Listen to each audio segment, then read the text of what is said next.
हम लोग देखे थे बच्चा तुम्हारा डेल्टा के बारे में कि एंगल ऑफ डिवीजन कितना होगा। ठीक है, तो यहाँ पर ये इंसिडेंट रे था बच्चा, ये रिफ्रैक्टेड हो गया और यहाँ से इमर्जेंट रे निकलता था। ठीक है, बात समझ में आ रहा है। तो डेल्टा का एक्सप्रेशन हम लोग देखे थे कि delta plus A is equal to तुम्हारा आई प्लस ई, इतना के बराबर हम लोग देखे थे बच्चा। बात समझ में आ रहा है कि नहीं आ रहा है। ठीक, अब अगर मान लो ये प्रिज्म तुम्हारा क्या है कि स्मॉल एंगल का है, थोड़ा सा मतलब पतला प्रिज्म है बच्चा, तो यहां पर जो एंगल ऑफ प्रिज्म बनेगा वो तुम्हारा क्या होगा, कम होगा बच्चा। अगर स्मॉल एंगल प्रिज्म है बच्चा तो उस केस में तुम्हारा डेल्टा कितना होगा वो हम लोग क्या करेंगे, निकालना चाहेंगे बच्चा। तो कैसे निकालेंगे सर? तो सबसे पहले हम लोग जान रहे हैं कि इधर वाला मीडियम क्या है, ये मीडियम 1 मान लो। ठीक है, और ये मीडियम 2 मान लो। ठीक है, जान रहे हैं कि पहला मीडियम यहां पर बोल सकते हैं, ये पहला मीडियम जो है ये कैसा मीडियम, रेरर मीडियम है बच्चा। ठीक है, और दूसरा वाला मीडियम कैसा, डेंसर मीडियम बच्चा। बात समझ में आ रहा है। तो यहां लिखना चाहो तो लिख सकता है। ठीक है, रेरर मीडियम हो गया पहला और दूसरा डेंसर मीडियम। हम तुमको बोले कि बच्चा जहां से लाइट तुम्हारा जाता है, पहला मीडियम से दूसरा मीडियम जा रहा है लाइट। ठीक है, यानी रेरर मीडियम से डेंसर मीडियम जा रहा है, जहां पर लाइट घुस जाए उसी का रिफ्रैक्टिव इंडेक्स निकाल दो। ठीक है, तो डेंसर मीडियम का रिफ्रैक्टिव इंडेक्स निकालेंगे विद रिस्पेक्ट टू पहला मीडियम, यानी तुम्हारा μ2 निकालेंगे हम लोग बच्चा। बात समझ में आ रहा है कि नहीं, relative refractive index of medium 2 with respect to 1 बच्चा। बात समझ में आ रहा है कि नहीं, कोई दिक्कत है यहां तक? ठीक है, तो यहां पर लिख सकते हैं consider a small angled prism. तो ये फेस हम लोग ये ए लिए थे प्रिंसिपल सेक्शन बच्चा, ये बी था और ये वाला क्या था, सी था। तो एट फेस या फिर लिख सकते हैं रिफ्रैक्शन एट फेस, क्या पहला रिफ्रैक्शन होगा बच्चा कौन सा फेस पर, ए बी पर बच्चा। ये ए बी वाला फेस पर तुम्हारा पहला रिफ्रैक्शन होगा। तो हम लोग स्नेल्स लॉ लगाते हैं। अब स्नेल्स लॉ में तुम लोग जानते हैं कुछ नहीं करना है, इसका रिफ्रैक्टिव इंडेक्स μ1 मान लिए। ठीक है, और इसका रिफ्रैक्टिव इंडेक्स क्या हो जाएगा, μ2 हो जाएगा बच्चा। बात समझ में आ रहा है कि नहीं? फिर से बाहर निकलेगा तो वही μ1 वाला में निकलेगा बच्चा। ठीक है, तो इधर वाला का रिफ्रैक्टिव इंडेक्स μ1, इधर का μ2 बच्चा। तो हम लोग क्या करेंगे, यहां वाला तुम्हारा ये तुम्हारा कितना एंगल हो गया, आई हो गया बच्चा। ठीक, कोई दिक्कत? ये तो इसमें करना क्या चाहिए, μ1 साइन आई लगा देना बच्चा। पहले जहां से घुस रहा है μ1 लिखो और साइन आई लगा दो बच्चा। इसमें जहां पर घुस रहा है यहां पर क्या लिखा है, μ2 साइन क्या हो जाएगा बताओ, R1 होगा ना ब्रो। ठीक है, बात समझ में आ रहा है कि नहीं आ रहा, कोई दिक्कत यहां तक? अरे रिफ्रैक्शन क्या है, R1 है बच्चा, कोई दिक्कत? ठीक, समझ में आ रहा है। इसमें तो कोई बड़ा बात है नहीं। ठीक है, तो यहां से क्या करेंगे, μ2 बाय μ1 निकालेंगे। तो μ2 अपॉन μ1 क्या हो जाएगा, ठीक है, μ2 बाय μ1।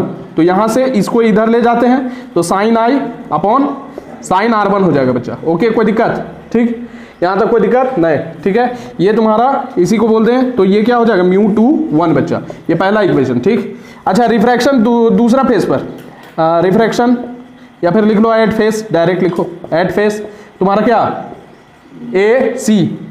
AC पर तुम्हारा बच्चा।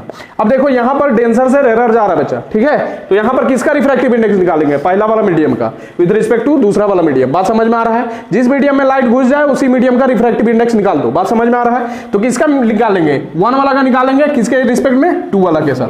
तो यहां पर μ1 लिखेंगे बच्चा, और ये वाला क्या होगा तुम्हारा, इससे पहले यहां पर क्या करते हैं, सबसे पहले यहां पर लिखते हैं तुम्हारा जहां से तुम्हारा गुजर रहा है बच्चा। तो पहला वाला ई वाला दूसरा मीडियम है बच्चा, यहां पर क्या लिखेंगे μ2 और साइन क्या लिखेंगे, R2 बच्चा। ठीक है, R2 और कहां जा रहा है तुम्हारा बच्चा, μ1 साइन, यहां पर E है बच्चा। बात समझ में आया कि नहीं आया?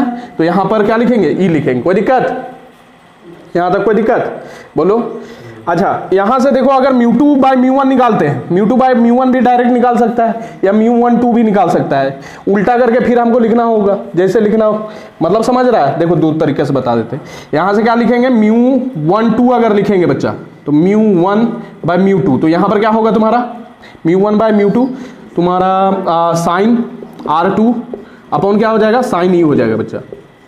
अगर इसी को फिर तुम्हारा उलट के लिखेंगे तो तुम्हारा क्या हो जाएगा, यहाँ इसको क्या बोलते हैं, μ12 बोलते हैं बच्चा, यही ना बोलते हैं। अब हम लोग एक रिलेशन जानते हैं, क्या रिलेशन जानते हैं कि μ21 बराबर क्या, μ12 बच्चा। बाद वही पड़ेगा तुम्हारा, जैसे निकालना चाहो तो वैसे निकाल सकता है। तो μ12 हम लोग निकाल चुके, तो यहां पर बैठाएंगे कितना निकलेगा, साइन R2 अपॉन साइन ई बच्चा। तो यहां से μ21 कितना निकलने वाला है, साइन ई साइन R2। इसको करने से अच्छा है तुम्हारा डायरेक्ट इसको कर सकता है, तुम डायरेक्ट नहीं कर सकता, डायरेक्ट भी कर सकता है। यहां पर डायरेक्ट ये वाला रिलेशन लगाता है और डायरेक्ट तुम निकाल लेता μ21 बच्चा, डायरेक्ट यहीं से निकाल लेता μ21 बच्चा। इतना करने का कोई जरूरत नहीं है, लेकिन तुम्हारे जानकारी के लिए बता दिए, ठीक है। तो यहीं से कर देते हैं, डायरेक्ट निकाल देते बच्चा μ21 क्यों निकाल रहे सर, यहां पर भी μ21 है और आगे भी μ21 निकालेंगे, दोनों को इक्वेट करेंगे बच्चा। LHS बराबर हो जाएगा तो RHS भी बराबर हो जाएगा बच्चा। बात समझ में आ रहा है, कोई दिक्कत है यहां तक, क्या लिखे रहे, हाँ। तो ये क्या हो गया, μ2 बाय μ1 हमको निकालना है, तो ये तुम्हारा हो गया साइन ई साइन R1। अब यह हाँ R2, ठीक है। ये तुम्हारा हो गया μ21 बच्चा। अब ये देखो दूसरा इक्वेशन, फ्रॉम इक्वेशंस 1 and 2 हमको क्या मिलने वाला भैया, हमको मिलने वाला है तुम्हारा sign I by sine R1 और साइन ई अपॉन साइन R2। लिखो, इतना लिखो। तो देखो बच्चा, यहां से तुम्हारा एक रिलेशन मिल रहा है, क्या मिल रहा है, देखो ध्यान से, I इज इक्वल टू ई, ठीक है। यहां से दोनों को कंपेयर जब करेंगे तो यहां से मिलेगा तुम्हारा, देखो ratio sine I by sine R1 is equal to sine E by sine R2 बच्चा। यहां से एक कंडीशन मिल रहा है तुम्हारा यहां से साइन आई, तुम देख सकता है आई बराबर ई होगा, दोनों को कंपेयर करेगा तो R1 और तुम्हारा R1 बराबर क्या मिल रहा है, R2 मिल रहा है बच्चा। बात समझ में आ रहा है। अच्छा, ये वाला जो है इसको एक टॉपिक अलग से बना दो, इसका टॉपिक तुम्हारा बच्चा, इसको क्या करना है, यहां पर लिखना है, यहां पर लिख लेना बच्चा कि ये तुम्हारा है मिनिमम डेविएशन का कंडीशन ये बताएंगे हम, आगे बता रहे, कंडीशन फॉर मिनिमम डेविएशन, इसको अलग से हम बता रहे हैं। ये वाला तुम्हारा जो है small angle prism, minimum deviation बच्चा, मिनिमम डेविएशन, मिनिमम डेविएशन, ठीक है। जब मिनिमम डेविएशन होगा, कम से कम डेविएशन कब होगा, लाइट रे जान रहा है तुम्हारा बच्चा, लाइट रे जब गुजर रहा है तो ये डेविएट हो जा रहा है अपना पाथ से, कितना डेविएट हो रहा है सर, यहां जाना चाहिए था लेकिन ऐसे हो जा रहा है, तो इतना ये तुम्हारा डेविएशन है बच्चा। तो कम से कम एंगल ऑफ डेविएशन कब हो, तो उसके लिए ये कंडीशन है बच्चा, ये पूरा एक्सप्लेन करेंगे। आई इज इक्वल टू तुम्हारा ई के बराबर होगा बच्चा और R1 बराबर R2 होगा, तब डेविएशन क्या होगा, मिनिमम होगा। बात समझ में आ रहा है कि नहीं आ रहा, ठीक। तो ये वाला तुम्हारा कंडीशन फॉर मिनिमम डेविएशन तुम्हारा निकला है, इसको एक्सप्लेन करेंगे बाद में, ठीक है। तो पहले ये वाला टॉपिक बना लेना अलग से, ठीक। इसको मिटा दिया जाए, यहां पर ये तुम्हारा कंडीशन फॉर मिनिमम डेविएशन बच्चा, यहां पर मिटा देते हैं, ठीक।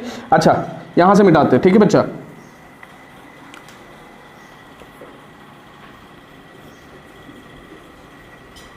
देखो यहां पर ध्यान देना, μ21 में ये लिए बच्चा, ठीक। हम बोल रहे हैं क्या कि एंगल ऑफ प्रिज्म क्या है तुम्हारा, कम है बच्चा, स्मॉल है।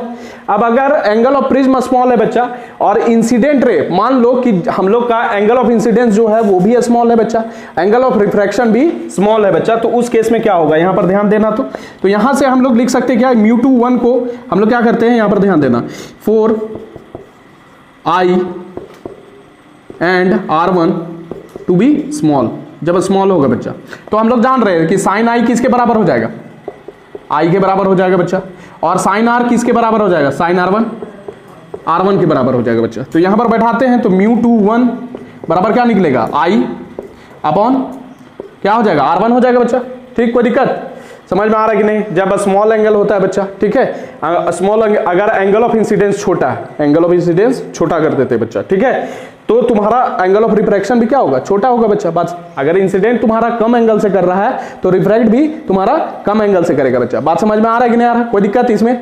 अब यहां पर देखना, तुम्हारा यहां पर क्या कर रहे हैं कि अगर यहां पर वही चीज लिख रहे हैं कि तुम्हारा अगर आई और R1 तुम्हारा स्मॉल है तो साइन आई तुम्हारा आई के बराबर हो जाएगा और साइन R1 क्या हो जाएगा, R1 के बराबर हो जाएगा बच्चा। बात समझ में आ रहा है। तो यहां पर क्या करेंगे, साइन आई के जगह पर क्या लिखेंगे, आई लिखेंगे बच्चा, साइन R1 की जगह पर क्या लिखेंगे, R1 लिखेंगे बच्चा। यहां से क्या निकलेगा, आई बराबर बताओ, आई बराबर निकलेगा μ21 और R1 निकलेगा। कोई दिक्कत यहां तक? बात समझ में आ रहा है? कोई दिक्कत बताओ, बुझा रहा कि नहीं? अच्छा, इसको तुम्हारा क्या कर दो, दूसरा इक्वेशन दे दिया जाए। ठीक है बच्चा, ठीक है। सिमिलरली तुम्हारा यहां पर तुम्हारा किस फेस पर हम लोग लिए थे? एट फेस, तुम्हारा रिफ्रैक्शन एट फेस, क्या एट फेस, ये है तुम्हारा ए बी फेस पर बच्चा। क्या हो गया? ए बी फेस पर। इसी तरह तुम्हारा रिफ्रैक्शन लेंगे किस फेस पर बच्चा? Refraction at A C face. ठीक, बात समझ में आ रहा है? तो यहां पर क्या लिखेंगे, देखो अब फिर से लाइट कहां से जा रहा है? डेंसर से रेरर, तो निकालेंगे किसका? वन मीडियम का निकालेंगे विद रिस्पेक्ट टू टू बच्चा। तो यहां पर क्या लिखेंगे? μ1 2 लिखेंगे बच्चा। बात समझ में आ रहा है? कोई दिक्कत? तो μ1 2 हो गया बच्चा। यहां पर क्या लिखेंगे? तो साइन, यहां पर लिखेंगे तुम्हारा साइन, ये वाला से जा रहा है बच्चा, या फिर इसको स्नेल्स लॉ लगाएं तुम्हारा, तो क्या हो जाएगा? साइन तुम्हारा R2 हो जाएगा अपॉन साइन E हो जाएगा बच्चा। बात समझ में आ रहा है? कोई दिक्कत नहीं? समझ में आया?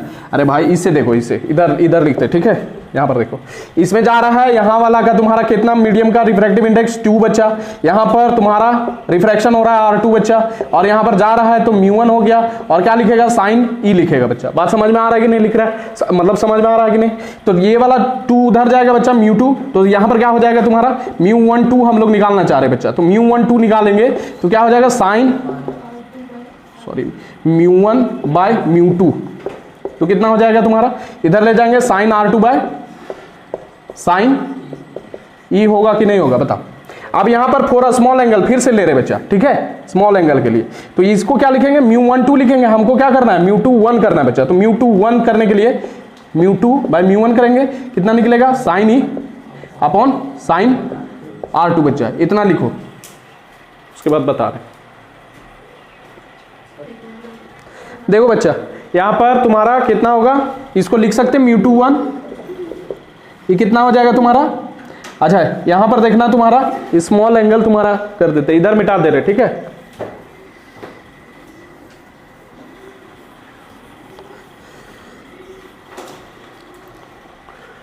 देखो for R1 and E to be small, इसके लिए तुम्हारा साइन E क्या हो जाएगा? E के बराबर हो जाएगा, एंड साइन R2 तुम्हारा किसके बराबर हो जाएगा? R2 के बराबर हो जाएगा ब्रो। तो यहां से देख लेना तुम्हारा μ2 बाय μ1 को हम लोग लिख सकते हैं μ2 1, इसको लिख दे μ2 1, कोई दिक्कत हो जाएगा? ठीक, तो यहां पर देख लेना μ2 1 तुम्हारा कितना हो जाएगा? कितने के बराबर? साइन E अपॉन क्या हो जाएगा? R2 हो जाएगा। बताओ कोई दिक्कत? यहां से क्या निकलेगा? E बराबर तुम्हारा μ2 1 R2 बच्चा, ठीक, μ2 1 R2, ठीक। कोई दिक्कत है यहां तक? बताओ समझ में आ रहा है कि नहीं आ रहा है? बोलो, ठीक। अच्छा, I बराबर तुम्हारा क्या निकाले थे? μR1 निकाले थे बच्चा, μ2 1 R1, I बराबर इधर μ2 1 R1 निकाले थे बच्चा, ठीक है, ये निकाले थे। एज हम लोग जानते हैं बच्चा डेविएशन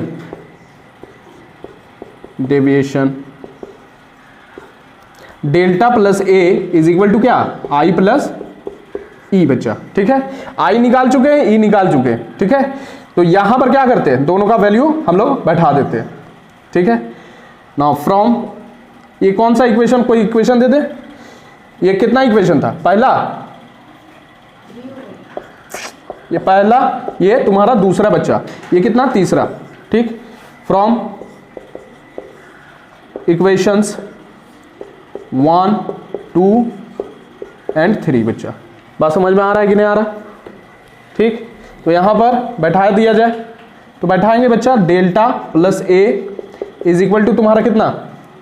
ये तुम्हारा आई की जगह पर ये μ2 1 R1 बच्चा, और ई के जगह पर कितना? μ2 1 R2, ठीक। कोई दिक्कत यहां तक? अब यहां पर देखना, ठीक, यहां पर देखना, ये तुम्हारा इधर से इधर कर देते बच्चा। डेल्टा बराबर क्या निकलेगा तुम्हारा बच्चा? यहां से देखना μ2 1 कॉमन चल जाएगा बच्चा, यहां क्या बचेगा? R1 प्लस R2, और ये कितना हो जाएगा? -a, ठीक। कोई दिक्कत? ए उधर उठ के जाएगा तो -a हो जाएगा, ओके। अरे भाई प्लस में उधर जाके उठ के जाएगा माइनस ए हो जाएगा। यहां से R1 है R2 है, μ2 1 तुम्हारा कॉमन चल गया तो कॉमन ले लिए बच्चा, ठीक है। अब देखो R1 प्लस R2 तुम्हारा एक एक्सप्रेशन बताया, R1 प्लस R2 होता है ए के बराबर बच्चा, होता है कि नहीं होता है? बताएं पिछला वाला में जब तुम्हारा बता रहे थे कि डेविएशन का फॉर्मूला, ठीक है, उसमें R1 प्लस R2 ए के बराबर होता है, यानी तुम्हारा जो दोनों एंगल होगा बच्चा, दोनों एंगल का सम जो है R1 और R2 इस एंगल ऑफ प्रिज्म के बराबर होगा। ये बात समझ में आ रहा है कि नहीं आ रहा? तो यहां पर हम लोग जानते बच्चा एज बट करके लिख देते, but A is equal to क्या होता है R1 प्लस R2। तो यहां पर हम लोग लिख सकते हैं डेल्टा बराबर क्या, μ21 ए माइनस ए बच्चा, कोई दिक्कत बताओ? अच्छा इसी को अगर लिख दिया जाए तो यहां से ए कॉमन जाएगा तो μ21 -1 और बाहर कितना आएगा ए आएगा बच्चा, यहां पर लिख सकते हैं। अच्छा यहां पर ध्यान देना कि इसी को डेल्टा को इधर लिख दें, ये μ21 को हम लोग म्यू लिख दे तो कोई दिक्कत हो जाएगा? बताओ कोई दिक्कत? यहां पर लिख देंगे बगल में कि वेयर म्यू जो है वो किसका रिफ्रैक्टिव इंडेक्स है, डेंसर मीडियम का विथ रिस्पेक्ट टू तुम्हारा क्या रेरर मीडियम बच्चा, म्यू इज μ21, ठीक, ये कर लेना है।